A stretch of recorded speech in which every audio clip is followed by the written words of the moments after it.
Hello everybody, and once again welcome back to Financeable YouTube channel. Today in this video I'm going to show you how you can log out from Wise app, so make sure you follow my step till the end.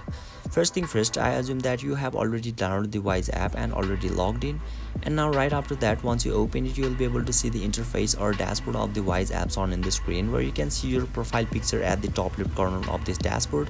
Simply tap on that profile picture and now you can see the general section, and in this general section you can see the lots of options where you can customize your personal details.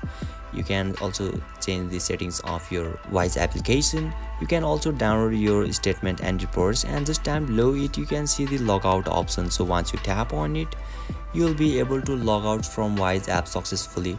So basically this is how you can log out from the Wise app, and if you still encounter any issue during this process, feel free to leave a comment and I'll be happy to assist you. If you found this pretty helpful, please give it a thumbs up, and if you are new to this channel, make sure to hit the subscribe button and set the bell icon to on so that you can stay updated with our latest content. Thank you for watching, and I'll see you next time.